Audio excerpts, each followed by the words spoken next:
Yo, what's good everybody? It is Redux Dominations here once again. Welcome back everybody to another awesome video. And today we are going to talk about the nations. Now, first of all, I am sorry for being inconsistent once again for not uploading videos in a long time. I'm going to try to be more consistent. I'll bring you guys some kind of video every week. But let's get started right now. I should have made a video on nations a long time ago because my nations guide video in spring is very outdated. So if anyone is still watching that and thinking that's correct, please don't, because that video is outdated. Please rely on this video from now on. This is gonna be nations guide version 2.0. so let's get started everybody. All right, so the first nations I want to talk about is the Greeks. Now, what is my opinion on the Greeks? I did have a favorable opinion on them before, but now I believe the Greeks are right now one of the weakest nations in the game. I have not played the Greeks personally, but just by looking at their nation power, it's still the same stuff. I mean, refunds 5% of the upgrade cost, free upgrades under 15 minutes. This increases by 5 minutes per age that comes after. So I mean, they are supposed to be economical, and they have a great special unit though. I gotta say, you know, the cavalry, you know, we all know the cavalry is a very good unit in this game. So you know, I'm not saying that their special unit sucks. I just think that their nation powers aren't very effective. You know, it's not the best. Certainly there are other nations that have better nation powers, that's my opinion. But people who like to build and go economically, like if you want to build caravans, farms, and roads, which I hate doing because I think it's a waste of time. I think those buildings are crap, and you're just wasting time. That's my opinion on those economical buildings in this game. They just don't do much, and I see some people upgrade those like farms, caravans, and roads to like level 12, and the rest of our base looks like horrible. It looks horrible. Like they have low level walls, low level defensive buildings, but they upgrade these other buildings really fast so they can get a high level, so they can get to like enlightenment age quickly. So they're rushing their bases by upgrading useless buildings. So I don't like to go on the economical route, but if you do, the Greeks do have that economical slight advantage, but still, I just don't think their nation powers are great.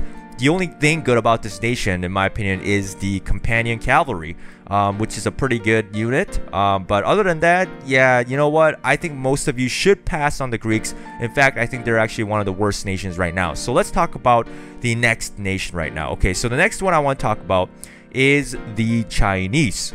So the Chinese have, they have a citizen count, an extra citizen count by 1, and they also have an extra mercenary army by 1 as well. They also get more defenders per age, so they get you know, I don't know if it's a medieval age upgrade or a gunpowder age upgrade, I totally forgot, but you get defenders from your town center, so they're like 4 to 8 troops that come out and protect you against enemy attacks. So basically the Chinese get 1 more of those soldiers on every age that you know, you go up to, right? So my opinion of the Chinese, once again, I think they're not that great right now. I believe that they're one of the weakest nations right now. I just, you know, they're balanced. I mean, they're supposed to be balanced, so you know, not saying that, you know, their nation power and their description and that stuff is wrong, but their archer unit it's better than the regular archer unit because they have double the rate of fire, but they aren't the strongest archers compared to some of the other archers like Koreans or the British. I don't think the Chinese archers are that powerful. They're better than the standard archers for sure, but they're not the best. And their nation power is alright. You know, the mercenary army capacity, I don't know about that. You know, I don't use mercenary armies too much because, you know, they just cost a lot of like food and whatever, right? So I just use them sometimes, so to me that's not important. The extra citizen is actually pretty good, because the max amount of citizens you can have in this game with like 7 houses is like 14. So if you have the extra 1 person, 15, you know, that could definitely help, you know, speed up your progress. Or, you know, if you don't have 7 houses, of course, if you have only like 10 or 8 villagers, having that extra villager will help. So I see the villager being a very, you know, the extra citizen to be a very useful nation power.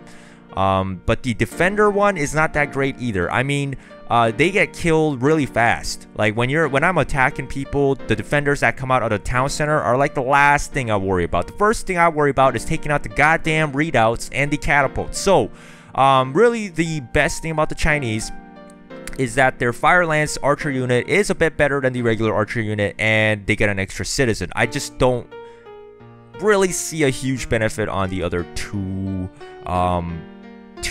the other two nation powers. So yeah, we're gonna pass on the Chinese. Once again, I don't really recommend you guys to choose the Chinese if you guys want to play a powerful nation. So it depends on if you want to play the Chinese, by all means do that. Same thing with the Greeks. But if you're looking for a powerful nation, then you don't really want to play as the Chinese or the Greeks right now. Okay, so let's move on to the next nation. So the next one I'll talk about is the Japanese. Now, the Japanese, they have gone pretty downhill, as with all the other infantry unique unit nations, because the infantry got substantially nerfed, which kind of sucked. I mean, for the people who like to play infantry nations like me, I like to play the Romans back then, but they got nerfed. And also redoubt towers and cannonballs got really strong. So from the gunpowder age, these guys get like mowed down pretty fast. They're pretty good before that because there aren't any redoubt towers. There's only catapults you have to worry about. But when redoubt towers come in, they get killed really fast if they're really close to those things. Those things cut these soldiers like mincemeat. But anyways, the Japanese, let's take a look at them. Their nation power is a town center, shoots at invaders. They still have that defensive function from their town center, which is pretty alright. It's kind of strong in the early age, so it's kind of hard for people in the classical or medieval age or Iron Age, any of that lower ages, to attack the Japanese. It's a little bit difficult to attack the Japanese in the early ages. And they also get an increase in the length of peace treaties by 25%. Their infantry unit, I believe, gets a 25% increase in attack, something like that. They're going to increase in attack, that's all I know. So their infantry unit is certainly better than the regular infantry unit. Now, here's the thing. The Japanese, once again, the real reason you would play the Japanese is the increase of peace treaties. The town center thing, the town center defense is alright, but it kind of gets outscaled later on, when people get cannons and stuff, because you can just outrange the town center and just destroy it, or you can have very, very strong cavalry that will just tank all the arrow shots. So the town center becomes irrelevant in the later ages. The increase in length of the peace treaties actually do help a lot if you're trying to save up resources and try to build something, right? So once you get attacked, you'll get a very, very long peace treaty compared to the other people. So that will help, and it will also help if you're trying to climb up medals. So if you're one of those people who are in gold medal and above, you want to have long peace treaties so you don't get attacked a lot, of course, right? So that's important. And their infantry unit is certainly good because they do get a DPS boost, but like I said, the infantry has seen better days. They kind of suck balls when you try to attack bases that have redoubt towers. Like any bases that are like maxed out gunpowder age and above, it's very difficult to use like infantry spam now. So you have to use like a well mixed balanced army. You probably don't. I don't really use a lot of infantry anymore. They're just not that good anymore, but there's still other tactics you can definitely put in infantry. I found out not having infantry at all in the army makes it really difficult to destroy bases completely. Just by having cavalry and archers and even cannons, it's still a little bit weak. So I like to actually put in some infantry in my army, but now it's just that they're not the main component. Like I used to have like half my army used to be like infantry, but now those days are gone. But it's still a good idea to have infantry in the mix because they do so much damage against buildings. You really need that boost. So I mean, I like the way the game went because the game is now more balanced. Now people are having more mixed armies as opposed to just having a whole bunch of infantry and no cavalry. But I'm just saying, like, the infantry has seen better days, and I think Japanese is a mediocre nation, definitely not the strongest anymore.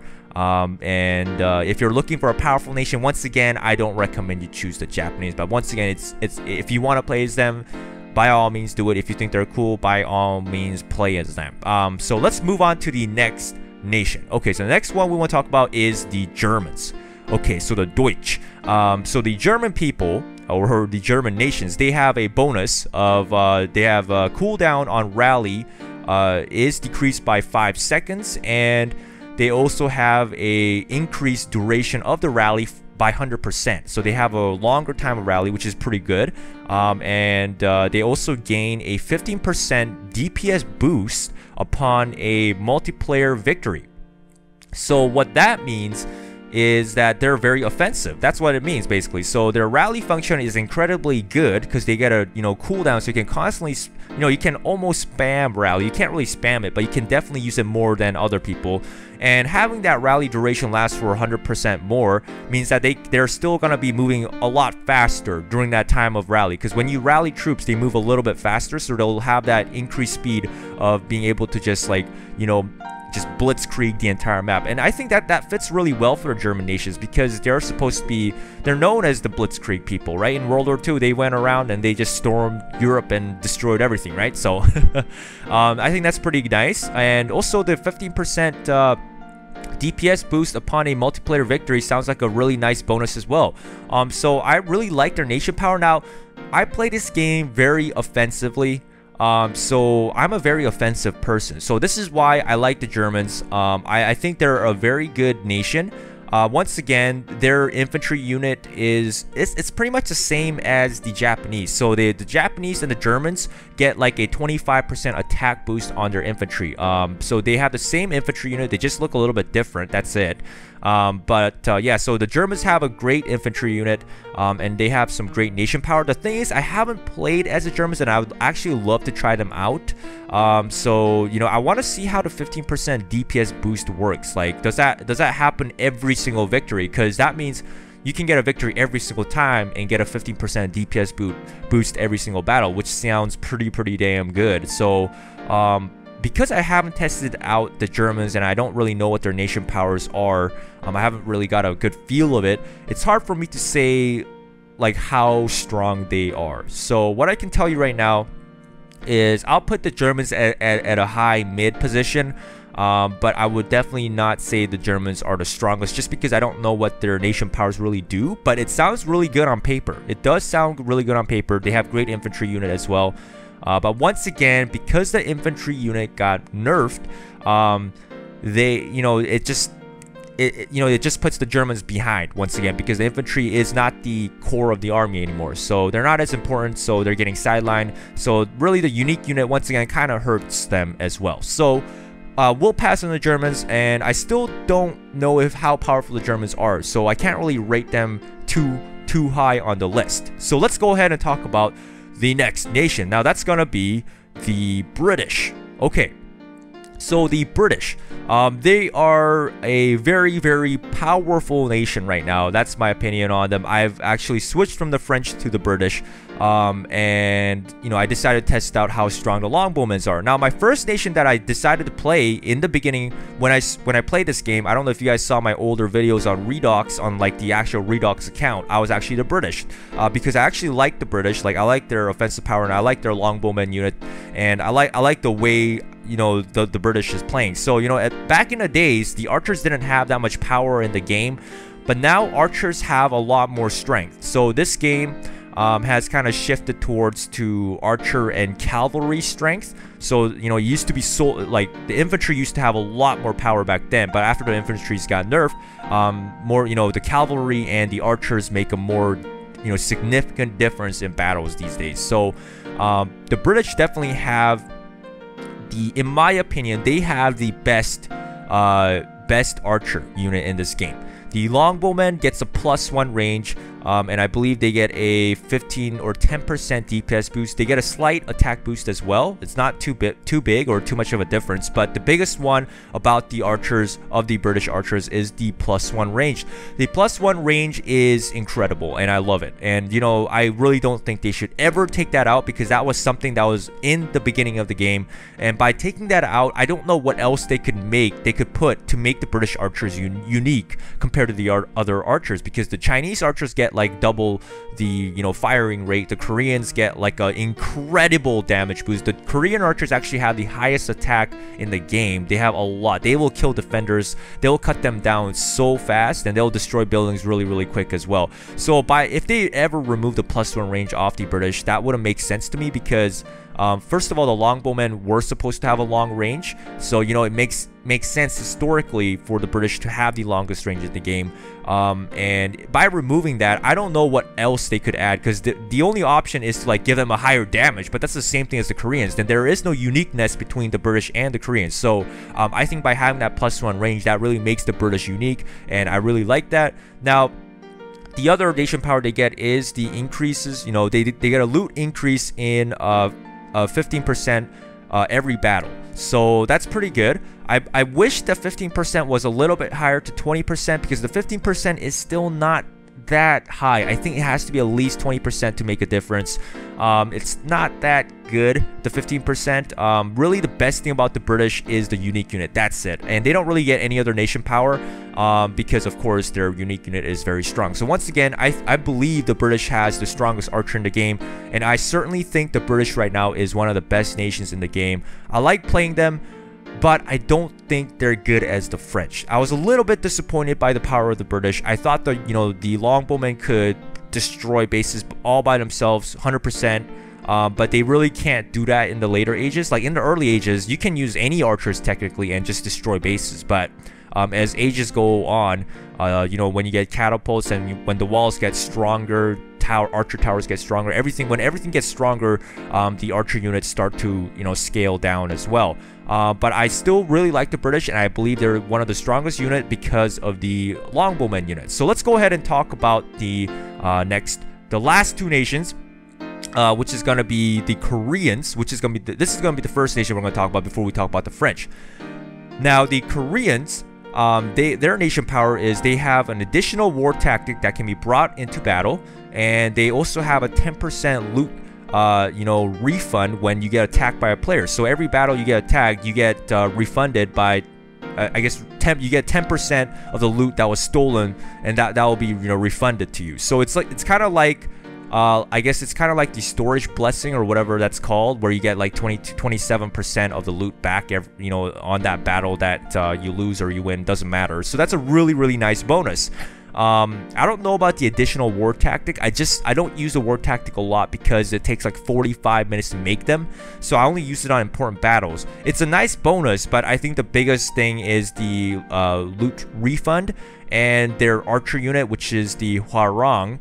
The Hwarang is a very strong archer unit. I believe it is one of the strongest archer units in the game, but not as strong as the British, because the British has the +1 range. I think the +1 range is the best bonus out of all, but the Koreans have a massive damage boost. I think up to 40% more damage. And I see the Koreans as kind of the opposite of the British, because, you know, they get the loot back rather than gaining loot. But I think Koreans are a pretty good nation right now. I don't know like how high I want to put them on though, because I haven't tried the Koreans out. This is another nation I really would want to try, because I really want to see how strong the Hwarangs are compared to the British archers. If they're just as strong, like I might be mistaken in this, like the Korean archers might be just as strong as the British, because I actually haven't tried them out. And you know, if I do try them out, and if I see that the Hwarangs are as strong as the British archers, then I'll definitely put the Koreans and the British on the same scale, on the same level. So for me right now, it's kind of hard to say how strong the Koreans are because I haven't tried them out, but I know that their archers are one of the best in the game. So yeah, I would like to try them out sometime. So if you want to play a powerful nation, I think Koreans are one of those nations. Once again, that is a really good nation because they have great nation power and they got a great archer unit. Okay, so the final nation we're going to talk about, of course, is going to be the French. Now, this is, in my opinion, this nation right here is still the best nation in the game. They have been sitting on the best nation as the best nation for a long times, ever since the Romans fell down from power. Usually, you know, it used to be the Romans that were the best. When you know, you guys probably saw my older videos where I was playing as the Romans and I had like legion spams. The Romans used to be the best when the soldiers were actually really good, when they're actually a really strong unit. But when the infantry got nerfed, the French rose and they stayed in that top king position, and I thought maybe the British could challenge the power of the French, but after I tried the British, I felt like the French had still more benefits than the British. So the French are certainly the best nation in the game right now, hands down still, because they just offer more bonuses, and overall every single bonus that the French offer is just really incredible. It's great. So the first thing, let's talk about their nation powers, which is going to be one of the best nation power in this game is the reducing time to train the army by 20%. I think that's single-handedly the best nation power. I really love that, and I really miss that. Okay, so I really do miss that 20% reduced training time in the army, because when I used to play the French, I used to have that. And combining, when you're in the Enlightenment Age and you upgrade your temple to level 5 or level 6, you get the training blessing. Coupled with the training blessing, which gives you 66% of reduced training time, 66% plus 20% is going to be 86%. That's almost 100% reduced training time, and that's just incredible. It will, if you use crowns, it will save you a lot of crowns. It will only cost you like 5 crowns to build an army with 86%.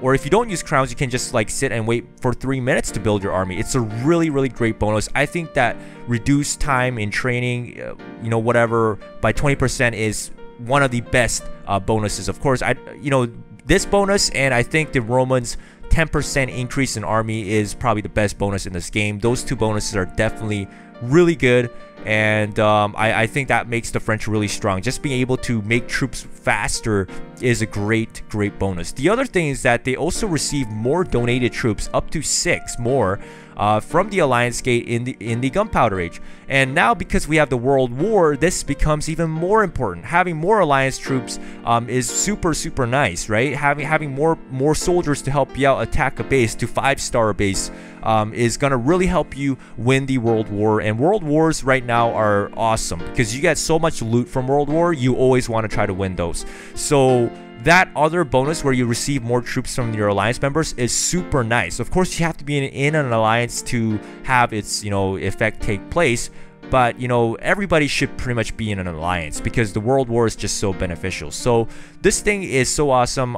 So I think the alliance boost and the, you know, reduced time to train the army nation power is just really good. They're both really good.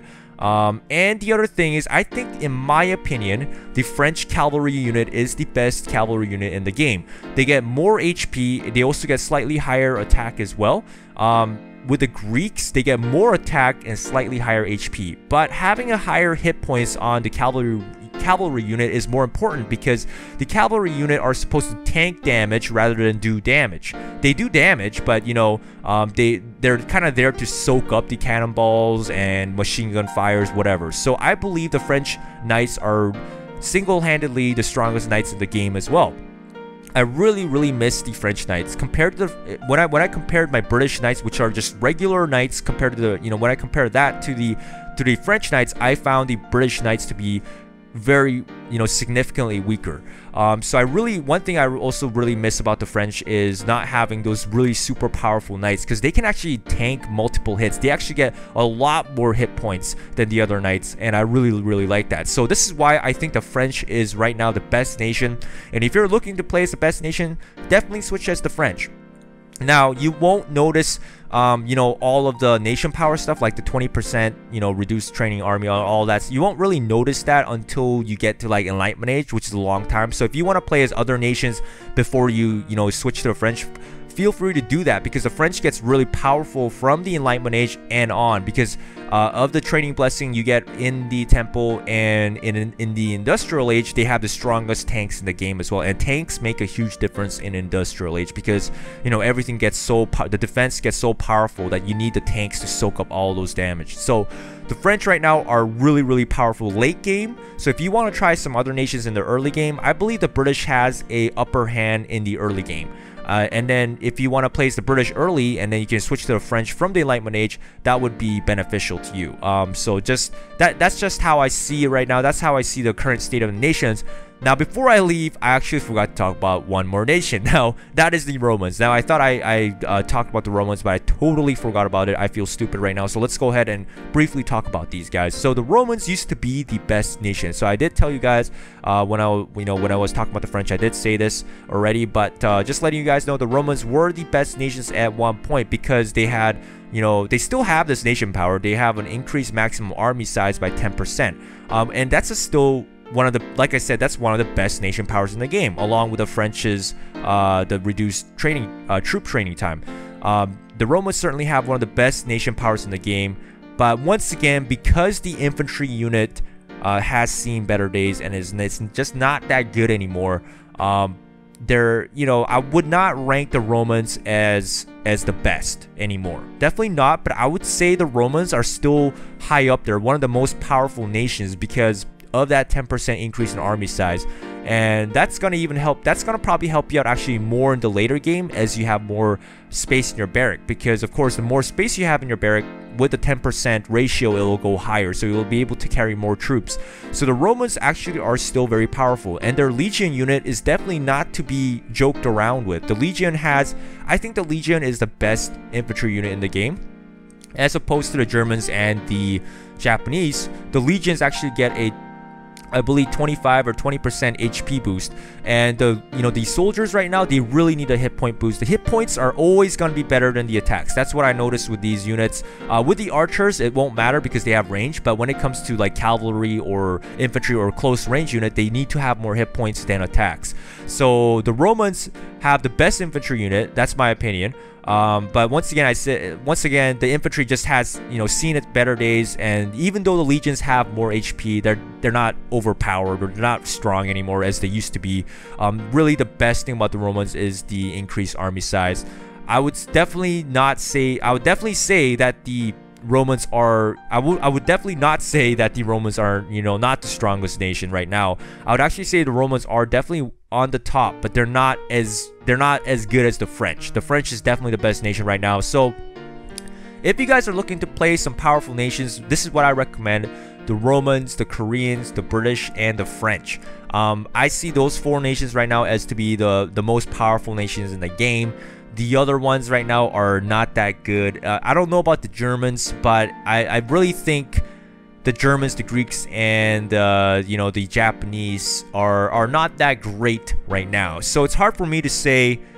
I mean, it's up to you guys, right? It's up to you guys. If you don't care about who's the strongest nation, like, I mean, because these bonuses aren't gonna make like a huge difference, of course, because every nation is still gonna be relatively the same. They're all still gonna have the same troops and all that. It's just gonna be small differences between the statistics, between the stats of the units, right? Like the attacks and defenses and the HP and all that.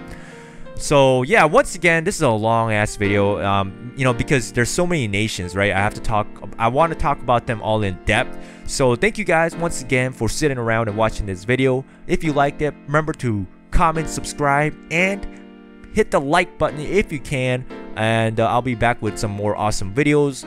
Thank you guys once again for watching this video, and I'll see you guys next time.